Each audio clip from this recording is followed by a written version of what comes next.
Hi everyone, we are coming back to our class. Hello. Hi, good Hello, afternoon. Laoshi. So now could you please, the host, change the host of the meeting to me? Or make me another host?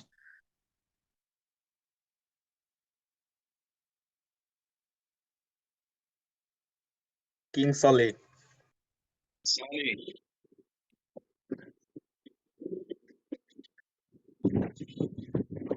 Yes, I'm on Nice, it. I thank just you. did.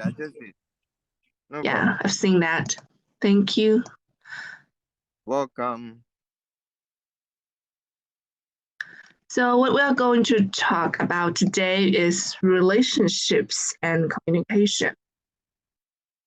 And today we're not going to talk about intimate relationship. That will be the content of our next class. So today the relationship we are talking about is about family and friends.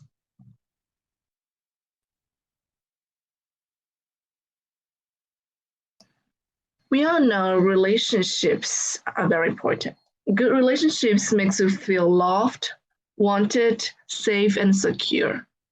And here's a quote I feel is very interesting and implying the importance of relationship. Replace I with we, and illness becomes wellness. So it's kind of like a trick for the word. It's very interesting. And now I like all of you to find a piece of paper and write down. If you don't have a paper, you can just write them on your phone, or you just think about these questions. The first is, who are 5 of most important people in your life right now? And the second question is, who can you turn to if you need different types of support? First, like affection, finances, like teaching or mentoring, or help with a project, like home repair or learning studying. And the third question is, who will turn to you regarding to the what I've just said, affection, finances. So I like all of you just think carefully and quietly about these 3 questions to consider the important relationships now in your life, and who are these people? To what extent they are important to you?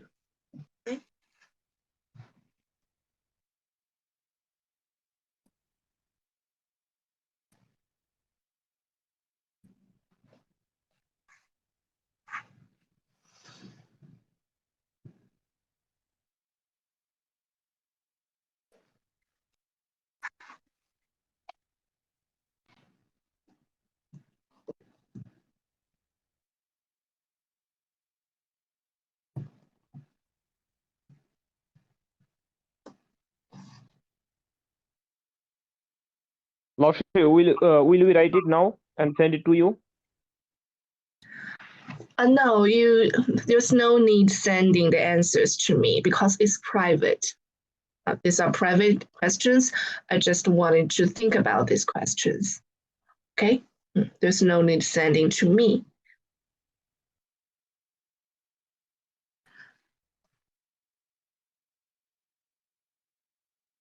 Okay. I'm supposed most of you have done thinking about these questions. You've got your answers. Now look at your answers and think about these people. Like, I bet there are many of them are your family members, right? Family relationships. Yeah, that's true. Yeah, family relationships are of the most basic and important. And I bet there are some of you friends, like your best friends, important friends. And I suppose there be a girlfriend or boyfriend, intimate relationship if you have one. And There is a relationship that probably most of you have not haven't been through. It's working relationship. It's when you are at work, like your relationship between your workmates and your superior. And now today we are going to talk about family relationship and peers and friendship. First, we are going to talk about family relationship. Like what I said, family relationship, they are very important. They can deeply influence like our personality, our habits of language and behavior, and even our coping mechanisms, our values and beliefs. So some families have two parents, others one. Extended families include members from more than one generation. So what is family? Not all family, they're based on blood, like biology. Like some family, they're based on their adoption, marriage, or a desire for mutual support. So the most important part of family is not blood, it's not the biology part. The biology part is about two or more people. They support each other. They live together, or not. Some family, they don't live together, but they love each other, they support each other, and they satisfy some basic living needs for each other. So there are many different family types, which include couple, which means a husband and a wife who do not have children. Sometimes like two husbands or two wives that also exist in today's society. And our nuclear family, two parents and one or two more children. An extended family, like a nuclear family, plus one more relative such as grandparents, and a single parent family, one parent and one more children. Blended family, which means two people, or one or both with children from previous marriages. Foster family is adult caring for one or more children born to different parents. An adoptive family, a couple plus one or more adopted children. And joint custody family, like two parents living apart, sharing custody of their children. And single custody family, like two parents living apart and one or more children living with one parent. So there are many different kinds of family types, but their basic roles and responsibilities are very similar. Like the main job of any family is to nurture the needs of its members. So there are physical needs, which includes providing a place to live, food and clothing between couples. It's also a family is a safe place to fulfill their sexual desire. And emotional support, which includes love, providing an atmosphere with warmth and safety and security. Social needs, including understanding the importance of sharing, a willingness to pitch in with tasks and house chores, which means cooperation and spending time together. And every family member has a role to play. Like we all know, parents are responsible for making sure the basic needs of the family are met and encouraging good communication and health. And children are responsible for some household choices and showing appreciation. And as a student without a steady income, that's all of you, like most of you, your role may include helping other family members, spending time with a grandparent who has trouble getting around, or helping a little brother or sister with homework. It's important to realize that your support makes your family healthier. And everyone in your family, they has a role to play. Everyone is very important.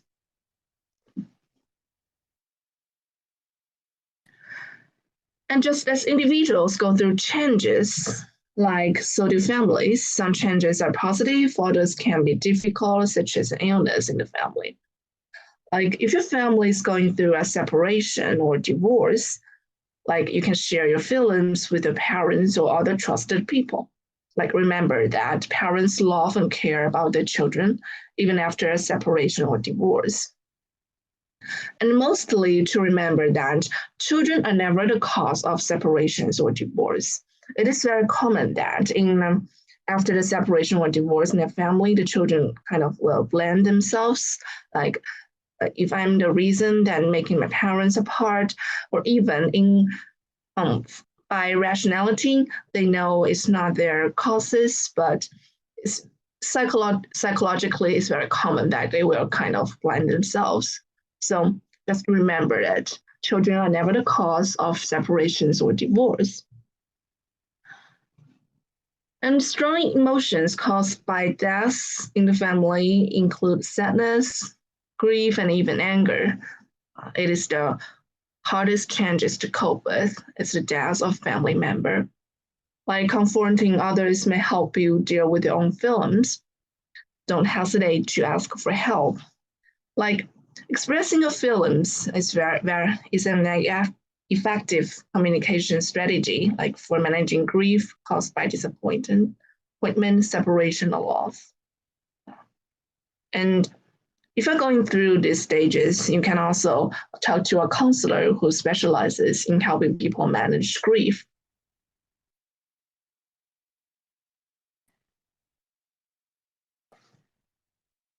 And sometimes in the family, there are very serious problems like abuse. What is abuse? Abuse is a pattern of mistreatment, one person or group of another. Treatment of one person or group to another person or group. Here's a typo. Treatment of one person, group to another person or group.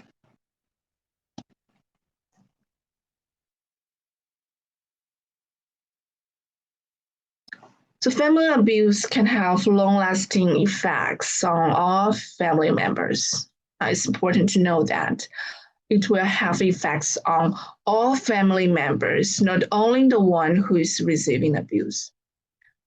And a family with abuse probably needs to get help immediately. So there are different kinds of abuse. The first is probably the most obvious one, the physical abuse. It includes the use of physical force. Like a physically abused person often shows signs such as bruises, burns, or broken bones. Like, emotional abuse is harder to spot and may involve yelling and putting a family member down. An emotionally abused person often feels worthless and angry. So physical abuse is very obvious. However, the emotional abuse is harder to find out. And here comes the sexual abuse. Sexual abuse means any mistreatment of a child or adult involving sexual activity. Sexual abuse can include touching one's private body parts or being forced to touch someone else. Like displaying sexual material to a child is another act of sexual abuse. It is often difficult to see that a person is being sexually abused. And neglect. Neglect means the failure of parents to provide their children with basic physical and emotional care and protection. So physical neglect involves not giving enough food, clothing, shelter, or medical care. And emotional neglect involves not giving love, respect, and other forms of emotional support. And sometimes family abuse is not that obvious or very severe. Like in many families, abuse exists, but just for a little bit. But it's very common. And that kind of the abuse pattern will deeply influence the children the child's psychological health. And sometimes it's so hard to find out that probably it's not until the child just get older and get more mature, and during mostly in intimate relationship, that they find out that like their coping mechanism, the way they communicate, like have problems due to probably the early family abuse.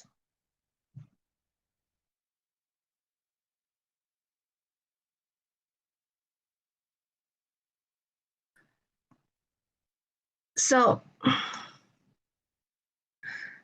if there is a family abuse in your family, how to seek help?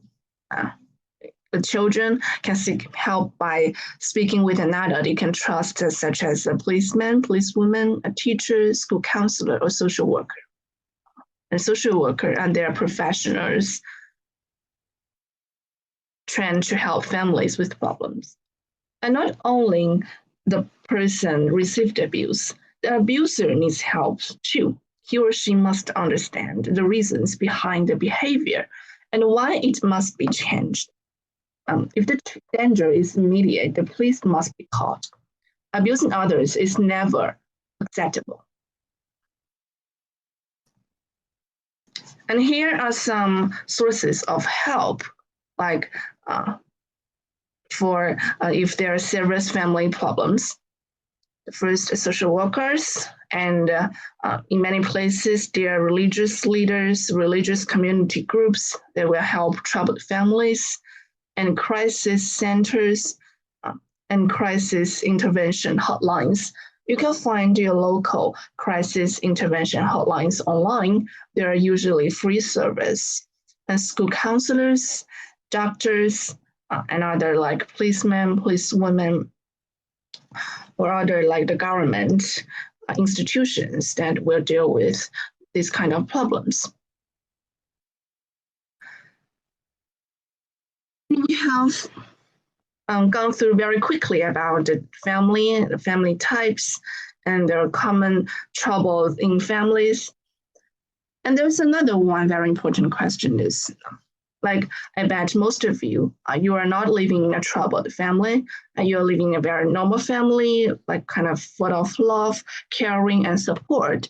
But it's also very common that there are some conflicts between the family members. You have different ideas, and you kind of, in the communication, kind of like go separate ways, and probably there will be like for a week or some days you don't talk to each other. It's very common in the family. And we'll talk about it later. Later we'll talk about how to communicate with each other without violence, without hurting each other. And next, we are going to talk about the friends. A friendship is a special type of relationship between people who enjoy being together. Like reasons people become friends, they can include location, shared interest, personality traits, and sometimes shared experiences. Good friends have the following traits, like reliable, which means dependable, loyal, to be faithful, and it's very important, empathy. It's the ability to identify and share other people's feelings.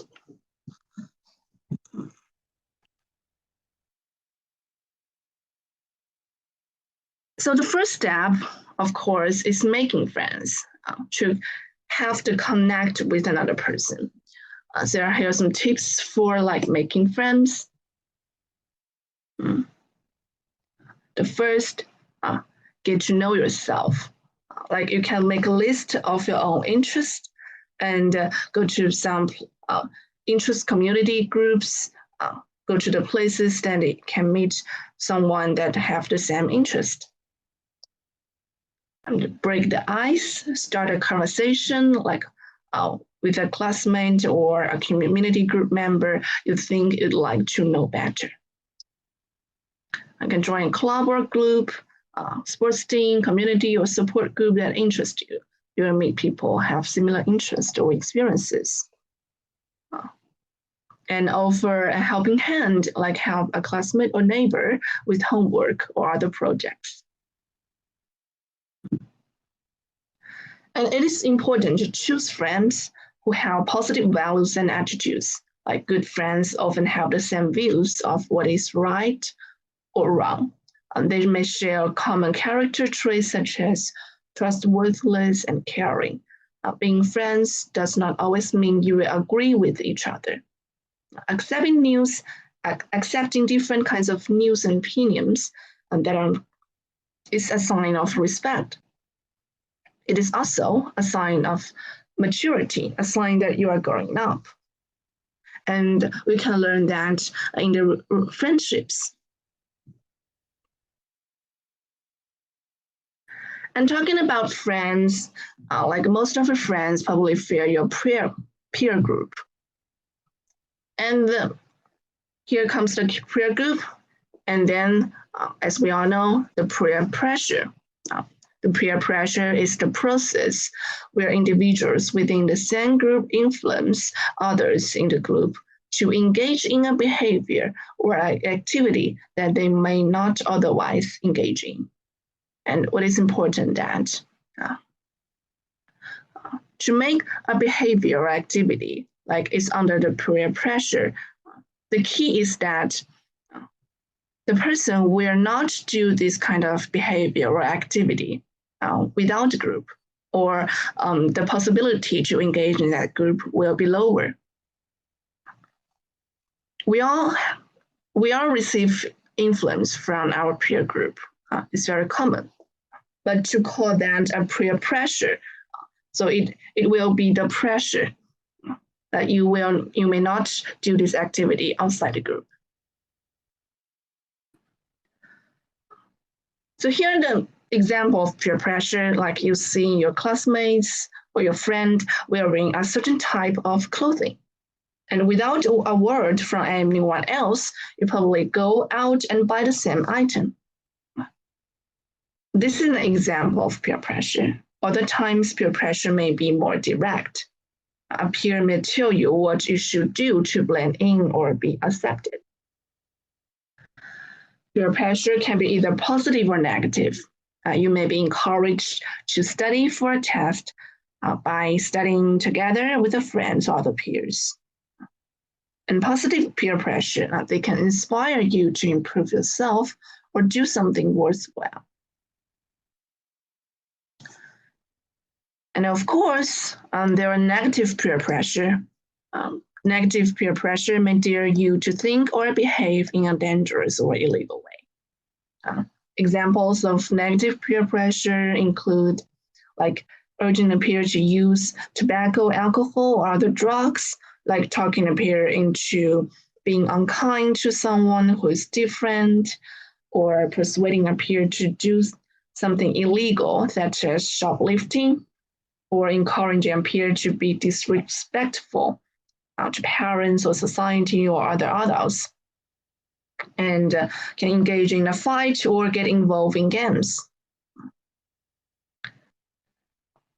Peer pressure is normal, but if it makes you so uncomfortable and the level of uncomfortableness just crosses the line, you should be aware of it and take actions to deal with it.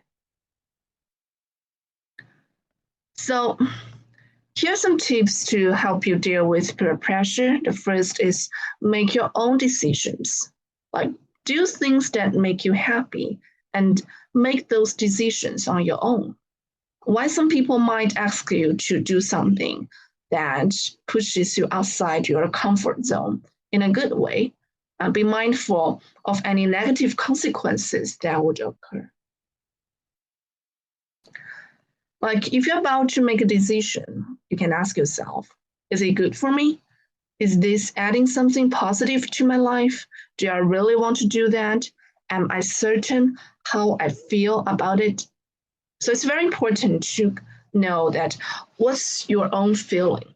What's your own thinking about this thing?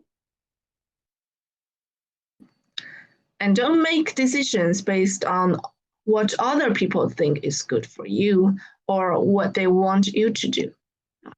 To know what you really want, to understand what is really good for you, and make decisions on your own good, not for others' good. Not for others, how they will think of you.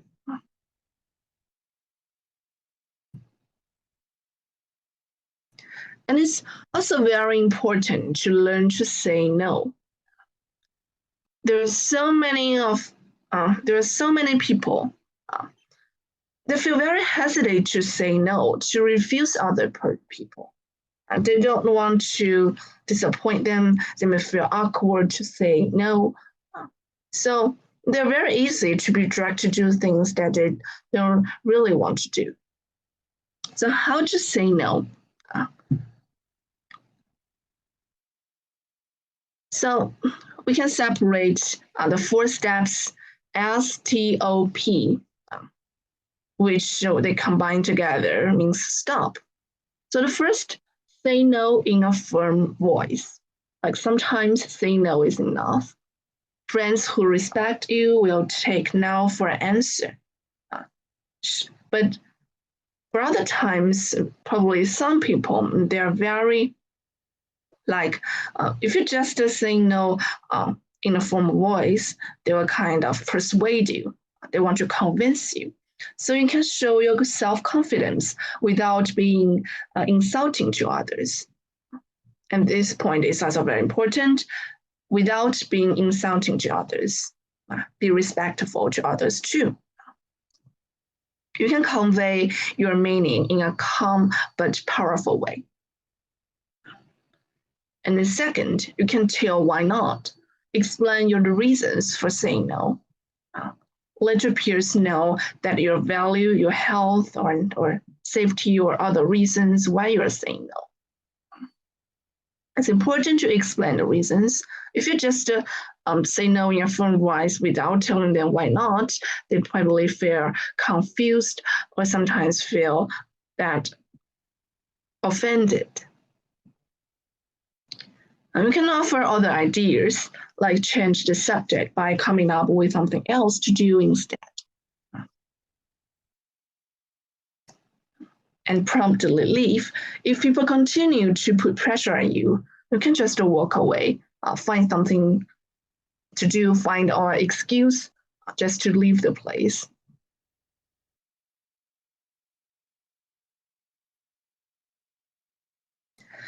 And you can think about your good interactions with your friends versus your bad interactions.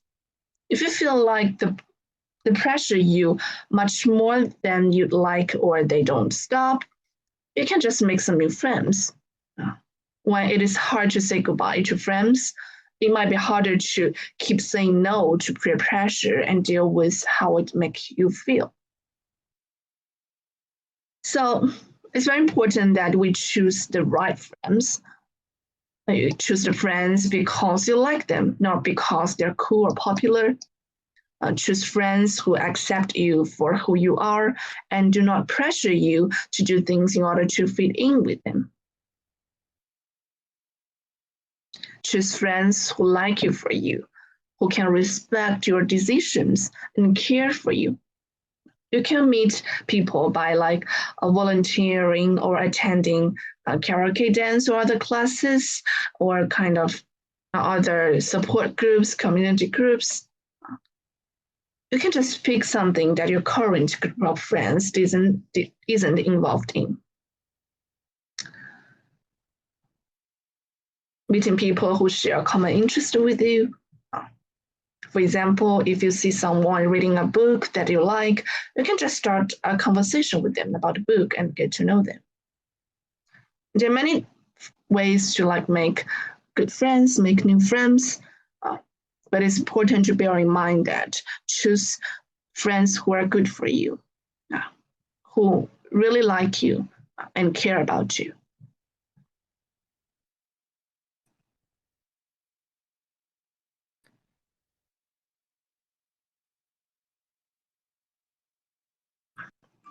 And it's important that we have the relationship. We have already built many relationships, but some relationship they just kind of faded away as the time passes.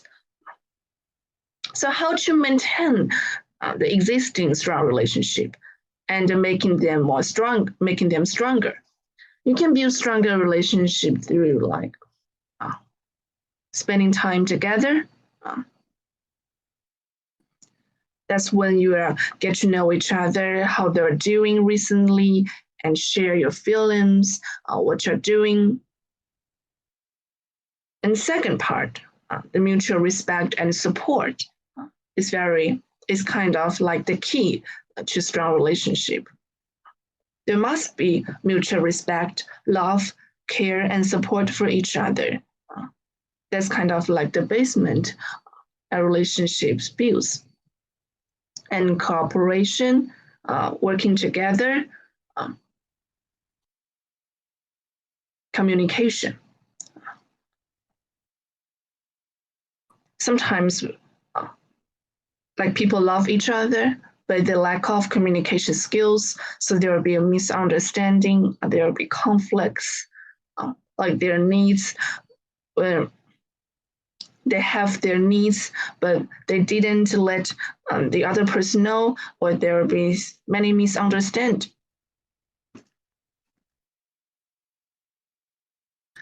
So now we are going to talk about communication from a deeper perspective.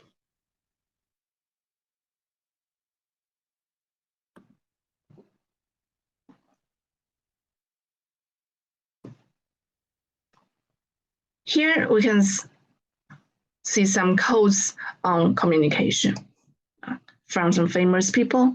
The first, you can have brilliant ideas, but if you can't get them across, your ideas won't get you anywhere. It's talking about the function of communication, that it can exchanging ideas, exchanging information. And we can see the second quote, the most important thing in communication is to hear what isn't being said. Well, it's a very wise quote, because besides verbal language, there are always like non-verbal language. And also, there's a meaning that isn't being said in the quote, just in the words. Communication does not always occur naturally, even among a tight-knit group of individuals. Communication must be taught and practiced in order to bring everyone together as one. Yeah, that's true. Communication must be taught and practiced. It has skills, and that is what we are talking about today. The communication skills.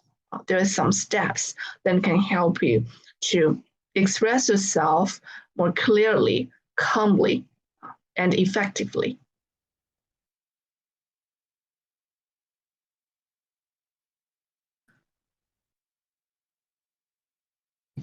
So how would you describe communication? What is it? Communication is the exchange of information between a sender and a receiver.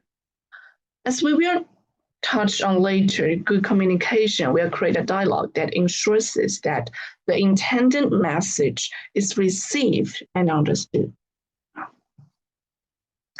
And the person who begins the communication disclosure is referred to as the giver, and the persons to whom the initial message is directed and referred to as the getters or receivers. The position of getter and giver can be switched in the dynamic setting when the giver becomes the getter, when the original getter responds to the original message. And other people communicate for many reasons. The ultimate purpose is to create a shared perspective between two or more people. It's when the communication happens, usually when they have different ideas, or somebody wants to do A and the other person wants to do B, and they sit down and they communicate and they reach like a solution that each people, like each person, they can accept.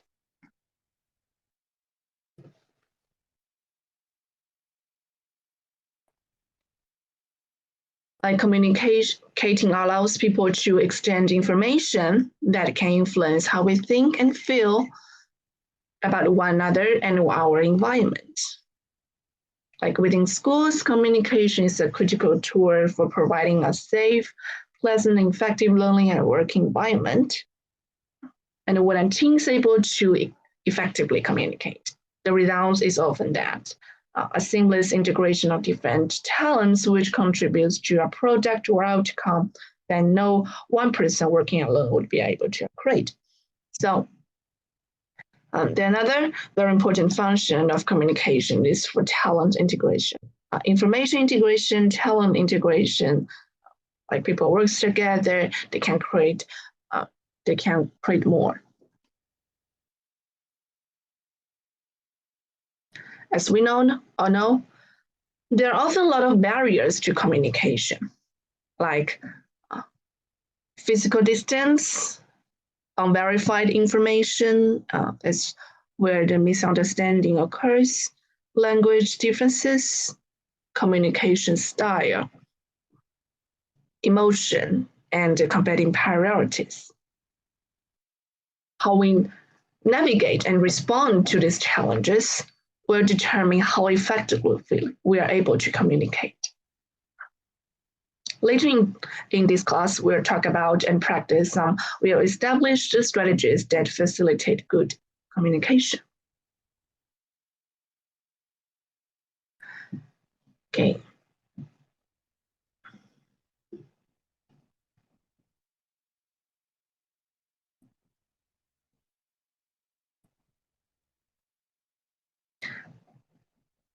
There are several ways in which we communicate with each other.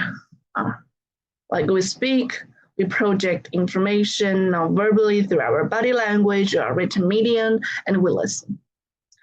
When using like non-verbal communication, it is important for you to understand how much body language or any other form of non-verbal communication can alter the meaning of a spoken message. Of course, the effectiveness of our communication is greatly influenced by like other factors such as the audience you are speaking to and the media being used. It is useful to bear in mind to whom and how we are communicating, like depending on which team member, like which member you are talking to, like your interaction may vary.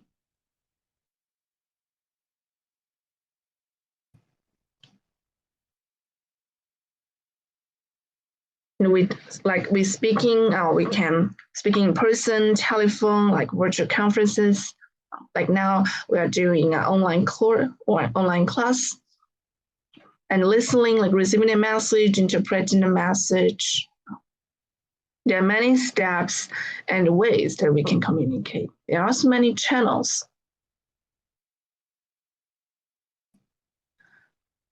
Okay.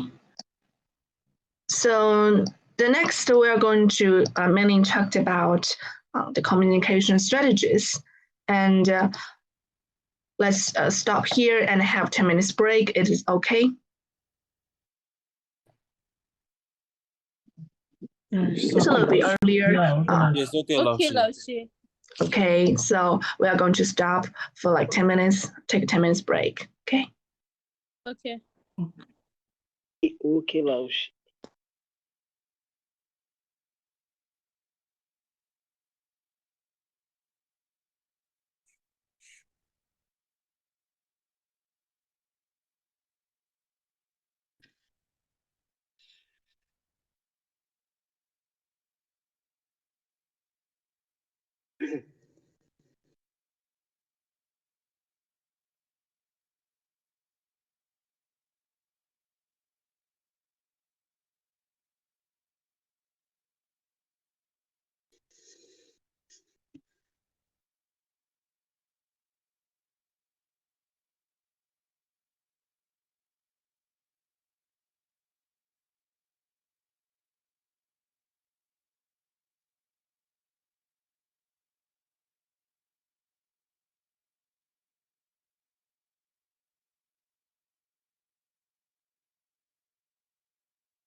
Everyone, time for class.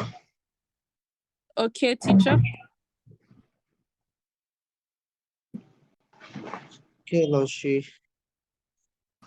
So for now, we've talked about family relationships, friendship, peer pressure, how to deal with peer pressure, and basic concepts about communication.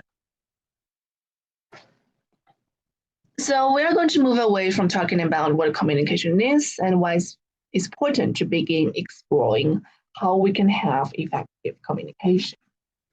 So first, let's review what is communication. It's the exchange of messages between the receiver, the giver. And it's kind of like a loop dialogue. So as we have known, when you communicate, you send or receive messages. Like both the sender of the message and the receiver should have good communication skills. Like this slide summarizes some effective verbal and non-verbal communication skills for both sending and receiving messages. Like for sending, think, then speak, use iMessages, and that can help you express yourself more clear and make clear, simple statements. Be honest with your thoughts and feelings. Use appropriate body language. And for the receiver, listen actively. You can ask questions to verify the information, to avoid misunderstandings, like mirror thoughts and feelings, and use appropriate body language and wait your turn. It's kind of like a game between the sender and the receiver.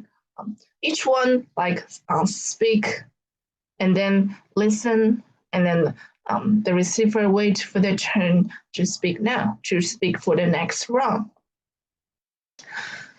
And the switch between the position as sender and receiver is also very important. If in a communication, the sender is always the same person who is speaking and it's always another person who's listening, it's kind of a not very healthy communication, and it's even not called communication. It's probably be a lecture.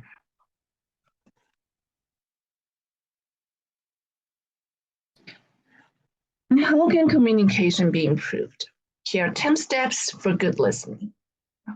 The first, when the other person is speaking, like stop interfering, stop talking for yourselves, and put the other person at ease.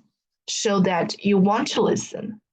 Remove any potential distractions, like if you are like playing your phone, when the other person is talking to you, it can be very disrespectful. Emphasize with the other person.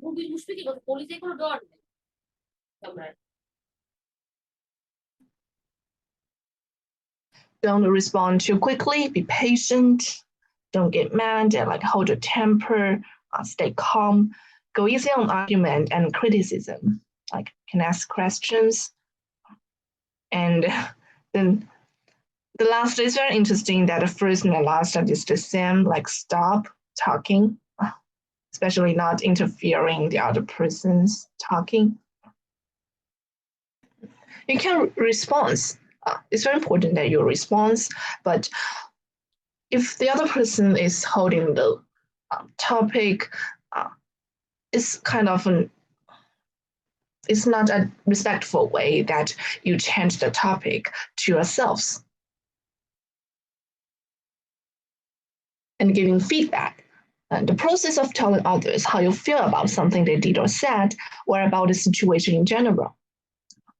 To be honest with their own feeling, with their own thoughts, and trying to express them to the other person.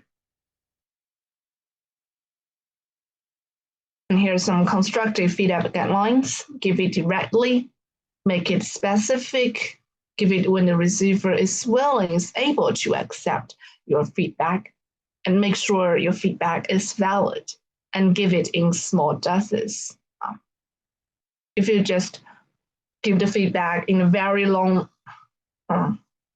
like give it too much, it can be very overwhelming.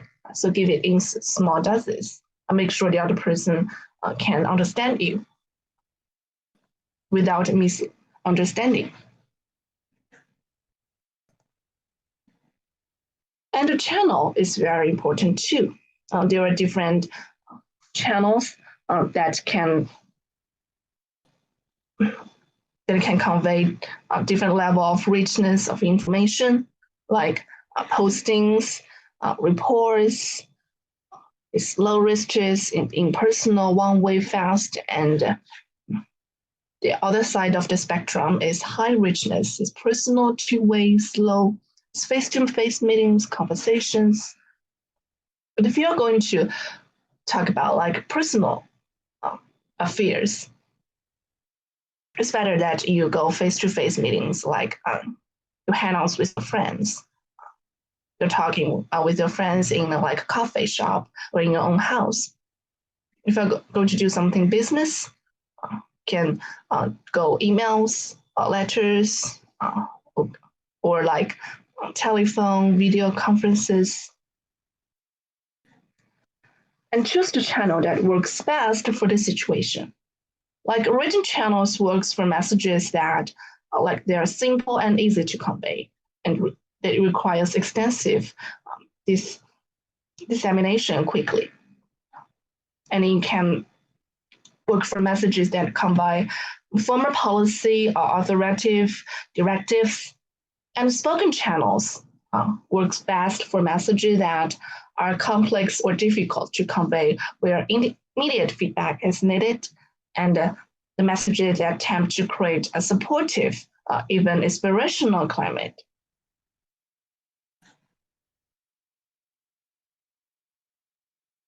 And we all will been or will experience conflicts in communication. It's very common.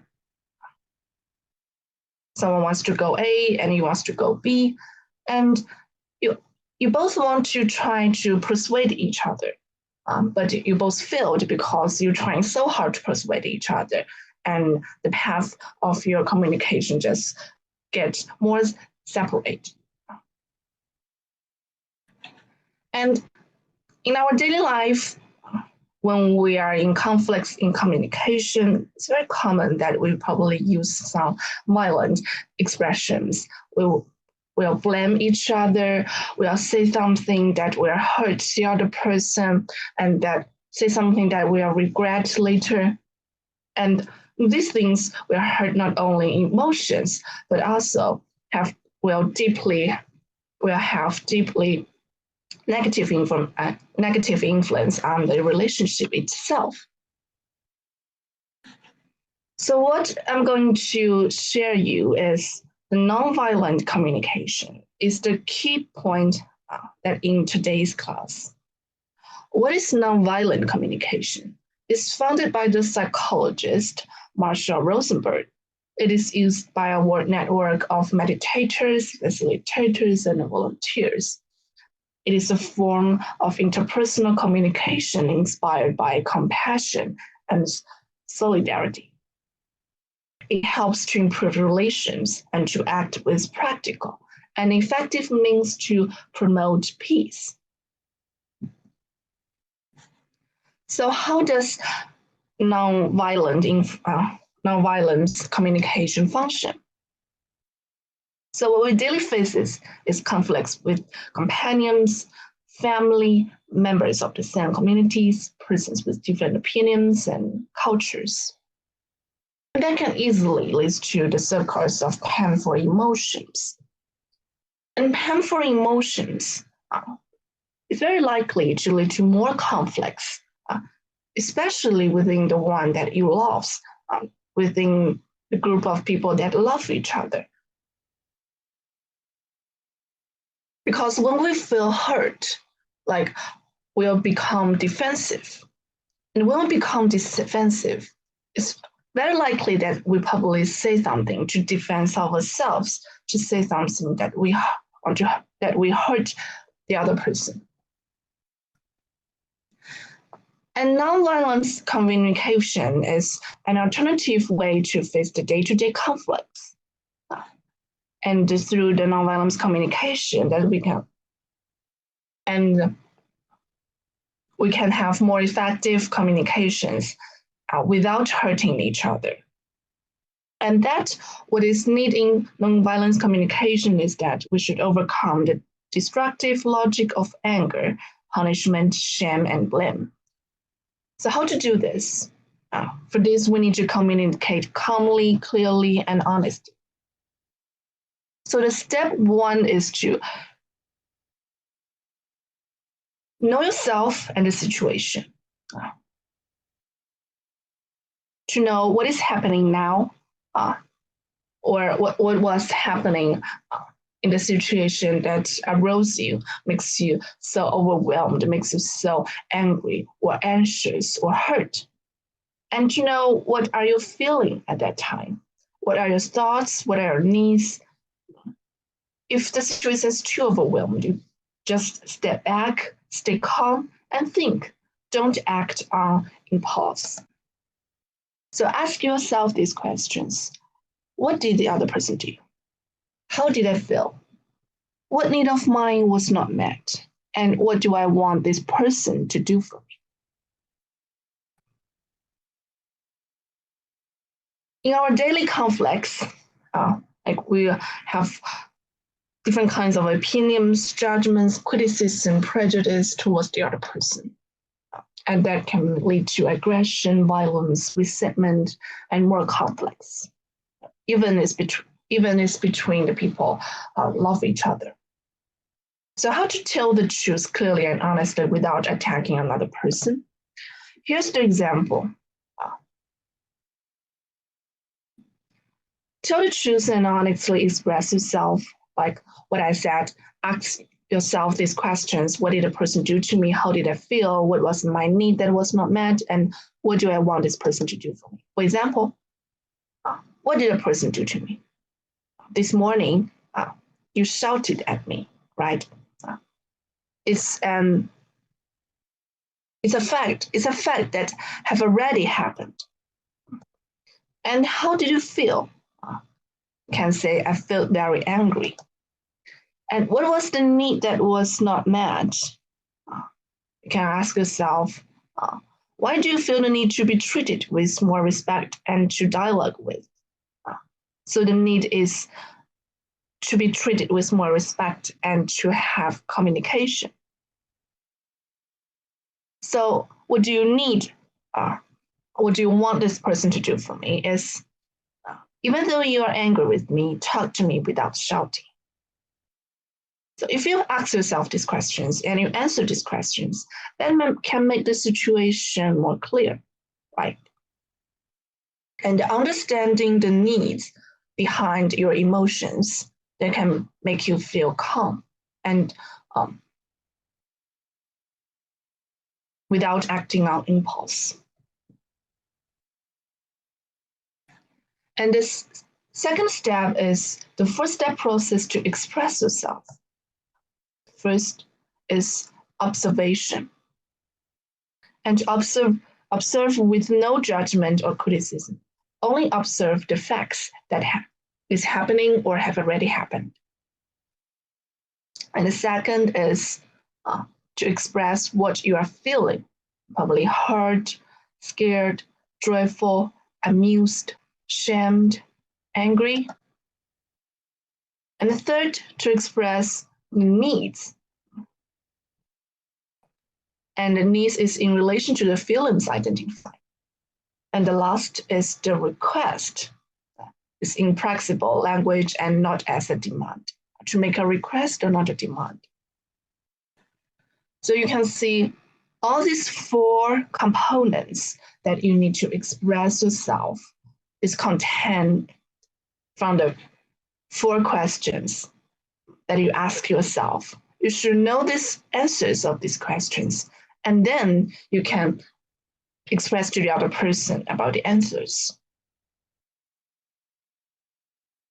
So the example is, first, to press your observation. Remember, just observe the facts. Like when I see dirty socks under the coffee table, and the second step, right? Remember to state how you feel. I feel irritated. And the third step is state your need, because I need more order in rooms we share. And this last step is make a request. Would you be willing to put your socks in the washing machine?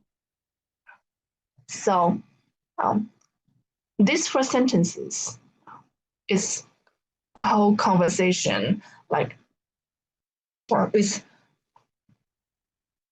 the thing that you can express yourself to the other person when you feel like irritated or annoyed or angry or any negative emotions. And by this way, you are just stating the fact and not blaming the other person. You're stating your own feeling and your need without blaming the other person. And you make a very clear request that make the other person know what you need and what he or she should do.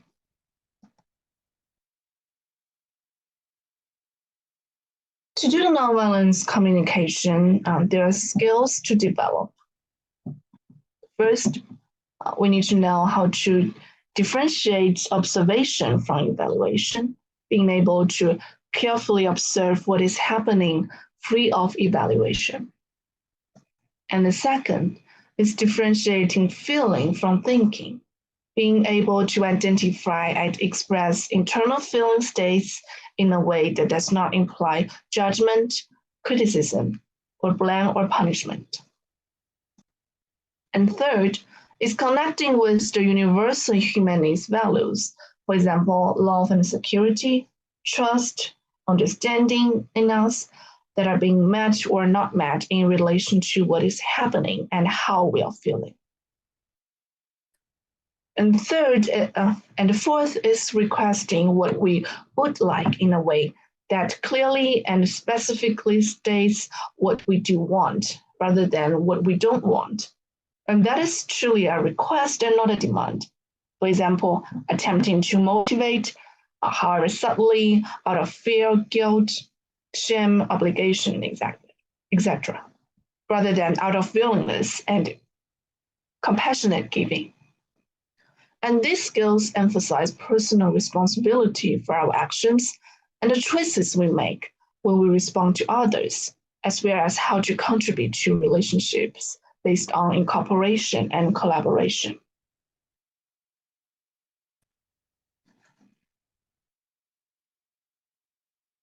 So, how to differentiate blaming from explaining feelings?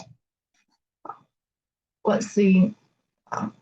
Here is a very common state that we probably adopt in the communication. I feel I'm being cheated. Is it an explanation of feelings or is it blaming? It is an evaluation of others rather than how it is making you feel. For example, angry, anxious, fearful. So if you're saying, I feel I'm being cheated, that may trigger the negative response of the other person.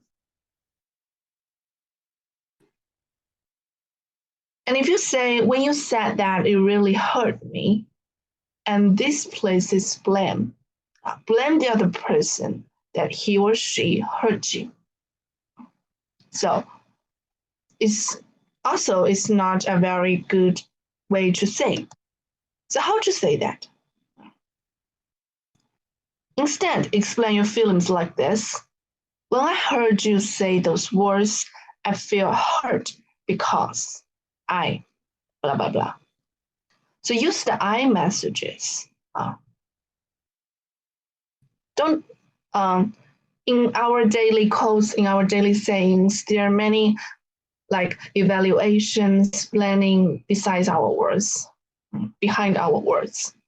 It's very hard to find, but you can just change the way of saying it.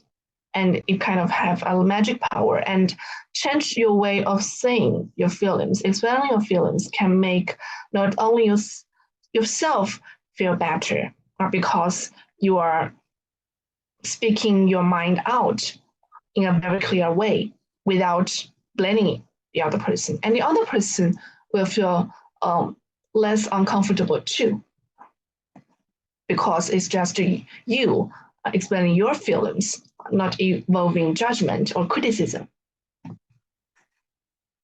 So remember, next time, if you're in a similar situation, you can say, when I heard you say those words, I felt hurt. So how to differentiate blaming and expressing needs? Here we can see an example. I'm sad because you are going out tonight. It's placing blame. Explain the other person that he or she is going out tonight, and that makes you feel sad.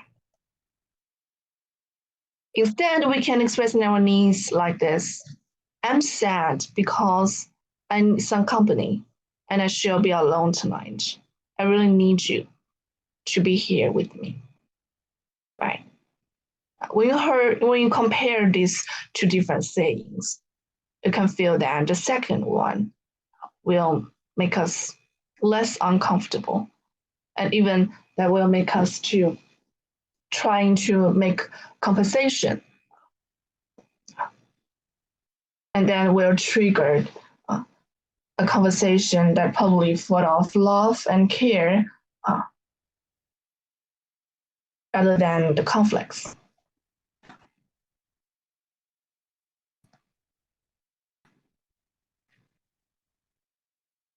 And the last step, making a request, is explain what you would like the other person to do. Do not make a demand. For example, don't say, I want you to. Instead, make a request. You can say, would you be willing to do these things for me? Would you be willing to do that for me?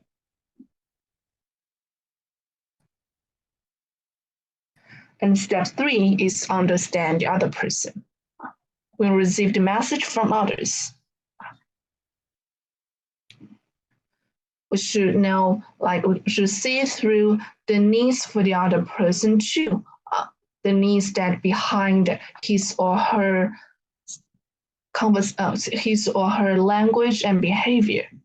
And by this way, we can understand the other person in a deeper way, and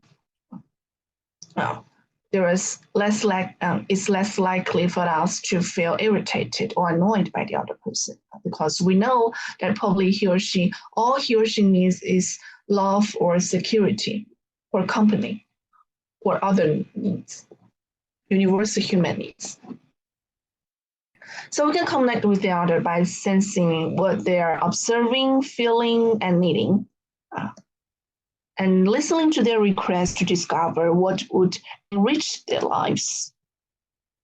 And this flow of communication, you express yourself to make the other person understand you, and you're trying hard to understand the other person, and to observe, express your feeling, express your needs and your request, instead of blaming, criticizing, judgment, punishment. And this flow of communication can go back and forth and create a circle, create a loop, encouraging empathy and cooperation.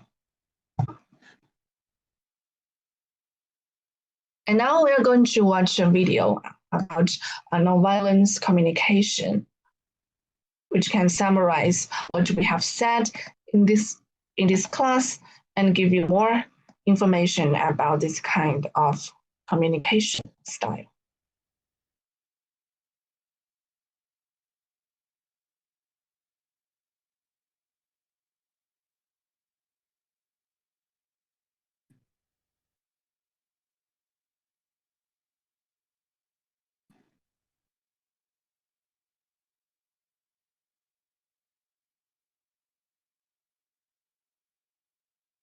There are two styles of communication, violent. Can you hear the sound of this video? Is it working without echo? Yes, 老师。 Nice. 老师。 There are two styles of communication, violent and nonviolent, and a whole spectrum in between. Violent communication is coercive, manipulative, and it hurts. It includes making generalizations and a use of language that induces fear, shame, or guilt. It is often ineffective since it diverts our attention away from clarifying our actual needs and distracts us from solving the actual conflict. Nonviolent communication is based on the idea that we all share universal human desires, such as the need for trust, safety, and appreciation. It allows us to empathize and think clearly, and as a result, reach a better and more honest understanding of each other.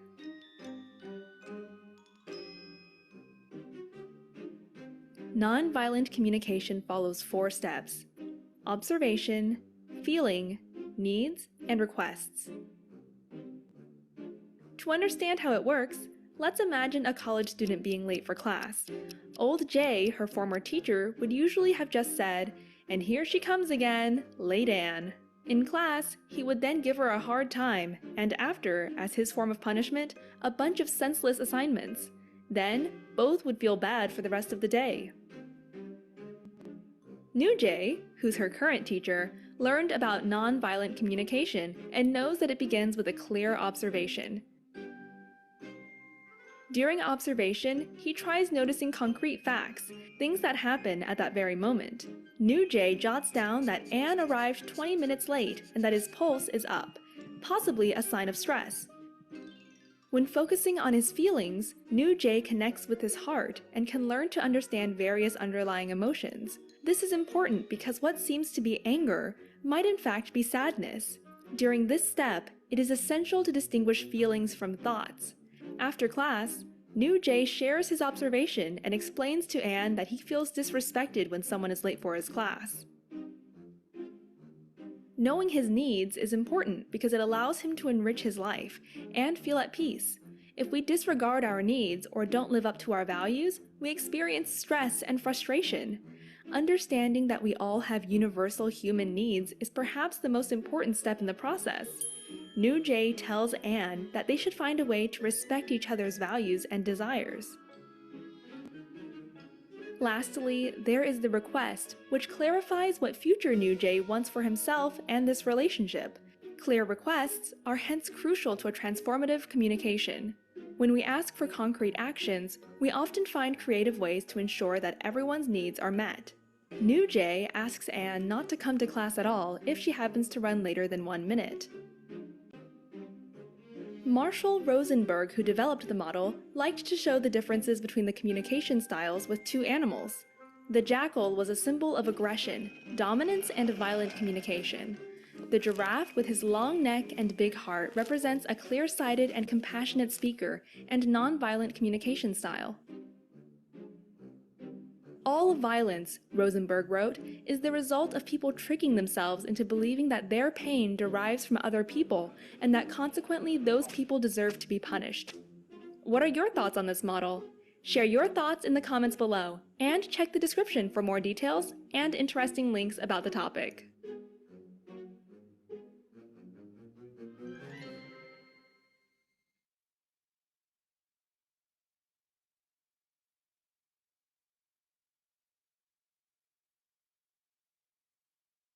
This and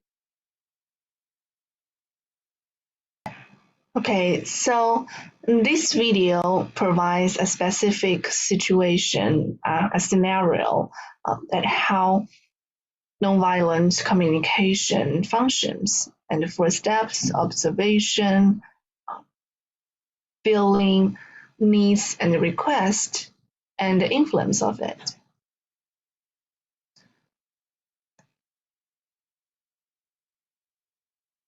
It is very useful that if we can adopt nonviolent communication in our daily life.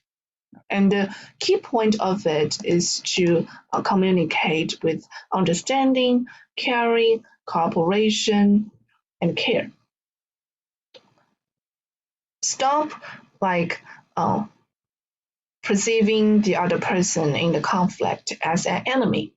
Instead, we perceive the other person with a human being like us, like they have their personal needs, like probably what's behind their anger is sadness, is being hurt, is disappointment. And behind this kind of sadness and disappointment, probably be their universal human needs like being loved, love and being loved, Sorry, teacher. security. The screen is not sharing. I see. Okay. Can you see the PowerPoint now? Yeah. Now, yes. Thank you. Okay.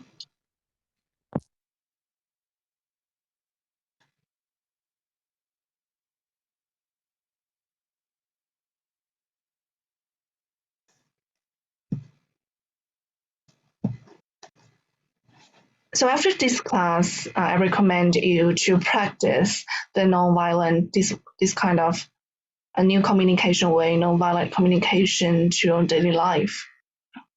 When you feel like angry, when you feel disappointed, when you are in conflict with others, try to remember these 4 components, okay?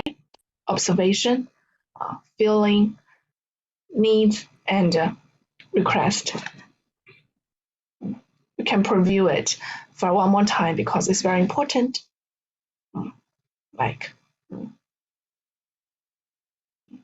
Differentiate observation from evaluation, differentiate feeling from thinking, connecting with the universal human needs, love and security, trust, understanding, and requesting what we would like in a way that clearly and specifically state what we do want.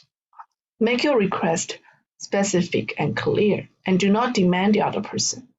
Do not make a demand, make a request.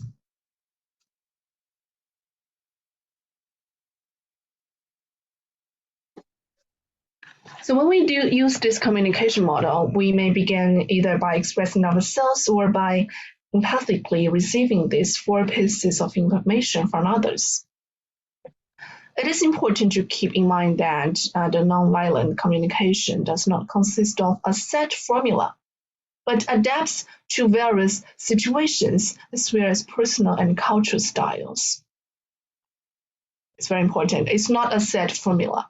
These 4 components, the observation, feeling, needs, request components, it's not a set formula because like in some cultures, for example, in Chinese culture, like people may feel it's not very common for people to share to clearly express their feelings and needs.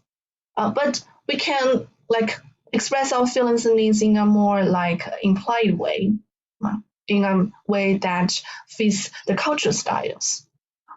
So it's not a set formula, but the key concept of nonviolent communication are the same.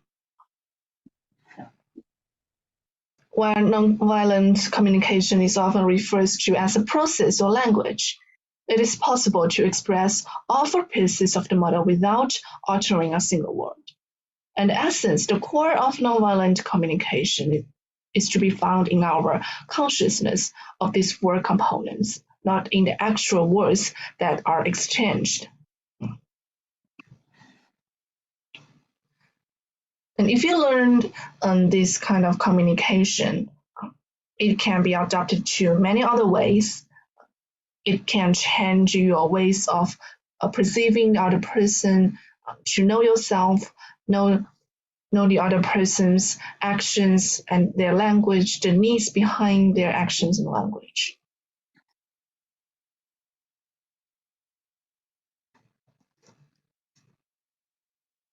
It's a little bit earlier, and actually we've already finished the content of our today's class. But it's too early to end the class, and now I will show you another video about relationships, some common questions you may have when dealing with relationship. Okay.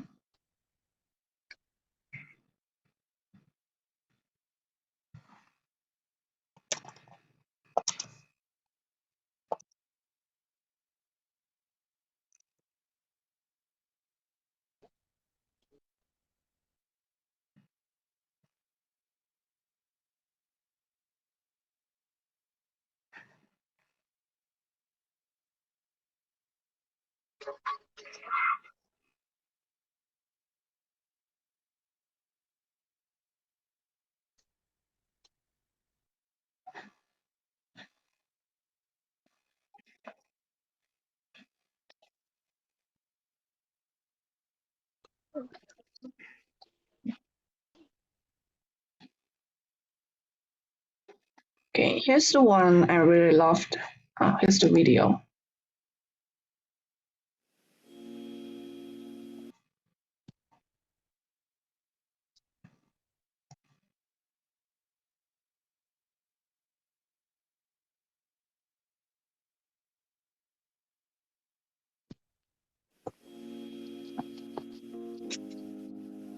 We spend a lot of time in relationships pointing out what's wrong with the other person and insisting on our blamelessness.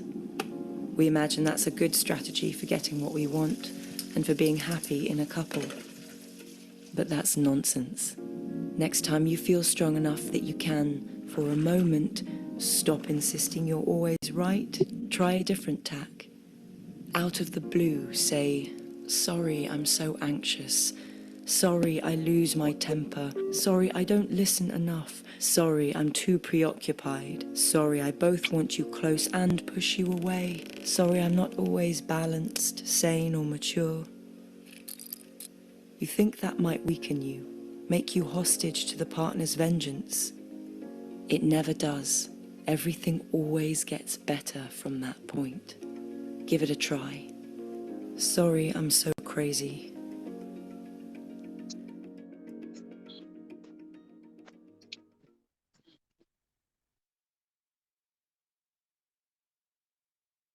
So it's a very short video, but I like it very much.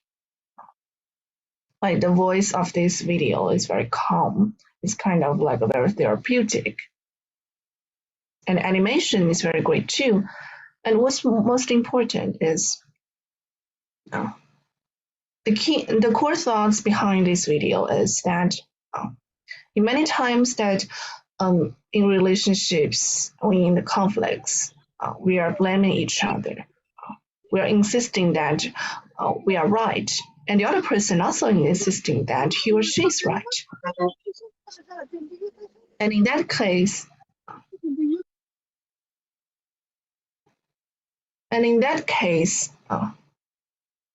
like the conflict will kind of continuing and even be bigger and bigger until like it ruins the relationship. So it's very important to say sorry to the other person. It probably will be hard to speak out because that will make us feel we are very weak. Probably will be hostage of our partner's vigilance. Be honest with your own feelings and try to care the other person's feelings. And in most cases, when you start to say sorry, and the other person will feel sorry too, and you will receive a sorry from partner.